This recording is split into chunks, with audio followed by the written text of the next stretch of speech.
Hello everyone. So இன்னைக்கு வந்து நம்ம பேங்க் நிஃப்டி ஆப்ஷன் ட்ரேடிங் பண்றோம். High frequency break out strategy use பண்ணி. இந்த ஸ்ட்ராட்டஜியோட ஸ்ட்ரைக் ப்ரைஸ் செலக்ஷன் பார்த்தீங்கன்னா நேத்தோட க்ளோசிங் பிரைஸ் என்ன இருக்கோ அதோட அர்த்தம் எடுத்துக்கணும். ஃபார் எக்ஸாம்பிள் இப்போ நேத்தோட க்ளோசிங் பிரைஸ் வந்து 47,120 இருந்தா நம்ம 4700 call option then 4700 put option எடுத்துக்கணும் சேம் ஸ்ட்ரைக் ப்ரைஸில். அதே மாதிரி இந்த ஸ்ட்ராட்டஜி நம்ம first half an hour use பண்ணுவோம். 9:15 to 9:45 டார்கெட் ஸ்டாப் லாஸ் ரெண்டுமே செட் பண்ணி வச்சிடலாம். Once target stop loss reach ஆனால் நமக்கு ஆட்டோமேட்டிக்காக ஸ்கொயர் ஆஃப் ஆயிரும். ஆர்டர்ஸ் 9:45 என்ன ப்ரைஸ் இருக்கோ அந்த ப்ரைஸ் ஸ்கொயர் ஆஃப் ஆயிரும். அதே மாதிரி இந்த ரோபோல் நீங்கள் ஓன் ஸ்ட்ராட்டஜி யூஸ் பண்ண முடியும். ஃபார் எக்ஸாம்பிள் ஏதாச்சும் ஒரு price action method indicator base போய் ட்ரேடிங் பண்ணிங்கன்னா நம்ம கோடிங் பண்ணி ஆட்டோமேஷன் பண்ணி கொடுத்துருவோம். கோடிங் கண்டிஷன்ஸ் பொறுத்த ரோபோ வந்து ஆட்டோமேட்டிக்காக ட்ரேடிங் பண்ணும். ட்ரேடிங் செட்டை பார்க்கலாம். இப்போ நம்ம இன்னைக்கு டேட் பார்த்தீங்கன்னா June 20 அந்த ப்ரீவியஸ் டே க்ளோசிங் ப்ரைஸ் வந்து 51,353 இருக்கு. நம்ம 51,400 call option then 51,400 put option இருக்கு சேம் ஸ்ட்ரைக் ப்ரைஸில். ஃபர்ஸ்ட் கால் ஆப்ஷன் செலக்ட் பண்ணலாம். 51,400 கால் ஆப்ஷன் மந்த்லி ஆப்ஷன் இது. ஓகே, தென் சிம்பிள் காப்பி பண்ணிக்கணும். தென் பேராமீட்டர்ஸில் பார்த்தீங்கன்னா ஸ்ட்ரைக் 1 கால் ஆப்ஷன் தரணும். தென் ஸ்ட்ரைக் 2 புட் ஆப்ஷன் தரணும். இங்கே சிபிஎல் பி மாற்றிக்கணும். இப்போ ரோபோவில் ஃபிட் பண்ணலாம். போர்ட்ஃபோலியோ செட்டிங்ஸில் ஆட் போர்ட்ஃபோலியோ தென் காப்பி பண்ணது கீழே பேஸ்ட் பண்ணிக்கலாம். எக்ஸ்சேஞ்ச் வந்து என்எஃப்ஓ ஆப்ஷன் இண்டெக்ஸ் ப்ராடைப் வந்து MIS call option.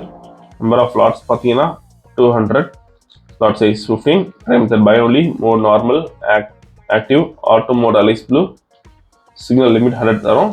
Same like நம்ம புட் ஆப் ஷேர் பண்ணிக்கணும். இந்த அல்கோ ட்ரேடிங் பண்ணுறதுக்கு மினிமம் கேபிட்டல் நமக்கு 7,500 rupees தேவை ஒரு லாட்டுக்கு. சப்போஸ் நீங்கள் 10 லாட்ஸ் பண்ண போய் 75,000 வச்சுக்கணும். அதே மாதிரி ப்ராஃபிட் ஃபிக்ஸ் பண்ணுறதுக்கு சிங்கிள் லாட்டுக்கு நீங்கள் 250 rupees ஃபிக்ஸ் பண்ணலாம். நீங்கள் 10 லாட்ஸ் பண்ண போறீங்கன்னா 2,500 rupees ஃபிக்ஸ் பண்ண முடியும். ஸோ இன்னைக்கு வந்து நம்ம 200 லாட்ஸ் பண்ணுறோம். ப்ராஃபிட் வந்து 50,000 தர போகிறோம். ஒன்ஸ் டார்கெட் ரீச் ஆனால் நமக்கு ஆட்டோமேட்டிக்காக ஸ்கொயர் ஆஃப் ஆயிரும். இப்போ ப்ராஃபிட் செட் பண்ணலாம் 50,000க்கு.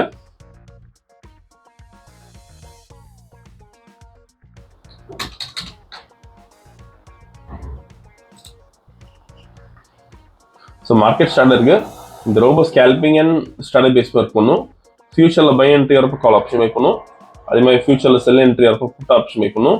க்ளோசிங் ஆஃப் த கேண்டில் நமக்கு என்ட்ரி வந்துடும். வீடியோ ஃபுல்லாக ஸ்கிப் பண்ணாமல் பாருங்கள். ஸோ மார்க்கெட் வந்து ஆல்மோஸ்ட் ஒரு 150 பாயிண்ட்ஸ் கேப் அப் ஆயிருக்கு. ஸோ இன்னைக்கு பாசிட்டிவாக மூவ் அதிகமான சான்ஸ் இருக்குது. ஸோ இப்போ பை என்ட்ரி வந்திருக்கு. ஃபியூச்சரில் கால் ஆப்ஷன் பை பண்ணியிருக்கோம். ஸோ 24,000 ப்ராஃபிட் வந்திருக்கு இப்போ நமக்கு. ஸோ டார்கெட் ரீச் ஆயிருக்கு ஃபியூ செகண்ட்ஸில். ஓகே, ஸோ இன்னைக்கு கால் ஆப்ஷனில் பார்த்தீங்கன்னா 53,550 ப்ராஃபிட் பண்ணியிருக்கோம். புட் ஆப்ஷன் எந்த என்ட்ரியும் வரல. ஆர் புக் பார்க்கலாம். கால் ஆப்ஷன் பை பண்ண ரேஞ்ச் வந்து 605, தென் ஸ்கொயர் ஆஃப் பண்ண ரேஞ்ச் பார்த்தீங்கன்னா 6 to 2.85. நீங்கள் ப்ரைஸ் அண்ட் டைமிங் இதில் பார்த்துக்கலாம். இன்னைக்கு ஓவரால் ப்ராஃபிட் பார்த்தீங்கன்னா 53,550 பண்ணியிருக்கோம். ஸோ இந்த ரோபோ விஷயம்ஸ் டவுட்னா காலர் வாட்ஸ்அப் பண்ணிக்கலாம். இந்த வீடியோ பிடிச்சா லைக் பண்ணிக்கோங்க, ஃபாலோ பண்ணிக்கோங்க. அப்போ தான் அட்வைஸ். தேங்க்யூ.